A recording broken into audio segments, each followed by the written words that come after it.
तपाईहरुलाई देखाउँदैछु दाक्षीको रेसिपी जो चाहिँ भुटानको ट्रेडिसनल फूड हो नेशनल डिश करी भन्छ हैन दाक्षी हामी चाहिँ दाक्षी पनि भन्छौं उनीहरुले पनि दाक्षी नै भन्छ हैन यसमा चाहिँ अब ग्रीन भेजिटेबल तपाईहरुले अब जे पनि अब मन पर्ने मिक्स गर्न सक्नुहुन्छ हैन आज चाहिँ हामीले उयो चाहिँ पाएन मुला चाहिँ पाएन हिजो मार्केटमा मुला चाहिँ पाएन त्यही कारण बिन्स छ हाम्रोमा चाहिँ बिन्स आलु इस्कुस चाहिँ खै इस्कुस निकालिनस् बेसी हुन्छ न इस्कुस त्यहाँबाट यो खोर्सानी यो चाहिँ मेन हो नि त दाक्षीको चाहिँ भोटे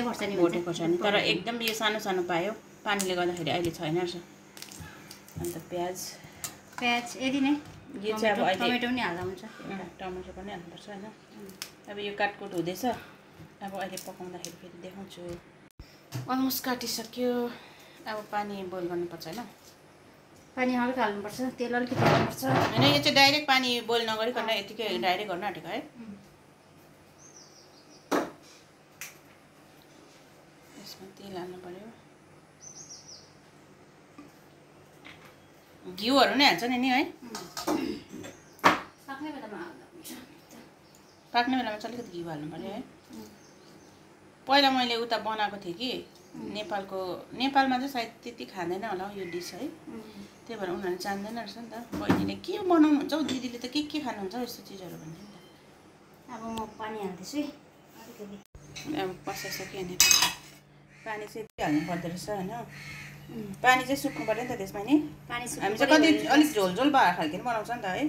त्यो त झोलझोल भएर आफूलाई अब मन पर्ने अब भरे यो पाक्ने बेलामा चाहिँ चीज हाल्नुपर्छ या छुर्पी छ भने छुर्पी हाल्दा पनि हुन्छ हामी चाहिँ अब पकाउनु अब कति मिनेट पकाउनु पर्यो ल अब लाग्छ 15 मिनेट त 15 मिनेट बादमा चाहिँ डढेछ नि त हाम्रो दाक्षी चाहिँ म पनि उताटी रुममा गएँ हैन यसले पनि एकदम गीत सुनेर चाहिँ पानी कम हालेर चाहिँ बसिरहेछ हैन अहिले भयो भनेर आको त बङ बङ गर्नुहुन्छ यस्तो भएछ नि हाम्रो दाक्षीको अवस्था राम्रो टेस्टी हुन्छ तपाईहरुलाई आज एकदम दाक्षीको रेसिपी देखाएको त बर्बादै भयो तर एनीवे मिठो चाहिँ मिठै हुन्छ डिलिशियस देख्दैछ हेर्दाखेरि चीज हालेर त खै दामी भइहाल्यो हैन कलरमा चाहिँ अलिकति उयो भयो भक्कु त्यस्तो डढेन कि अलिकति ब्राउन जस्तो भयो यो चाहिँ व्हाइट हुनु पर्ने हो नि त कलर चाहिँ तर अलिकति ब्राउन भयो केही छैन यसको लागि फाइनली हाम्रो दाक्षी चाहिँ रेडी भयो तर दाक्षी चाहिँ अलिकति डढेर कलर अलिकति ब्राउन भयो यो चाहिँ खासमा व्हाइट नै देख्नुपर्छ नि त कलर पनि व्हाइट देख्यो भने चाहिँ अब यो भेजिटेबलहरु ग्रीन त्यस्तोहरु चाहिँ अलिकति छर्लङ्ग देख्छ नि त ब्राउन भएकोले गर्दाखेरि चाहिँ अलिकति चाहिँ अर्कै देखिरहेको छ तर ठिकै छ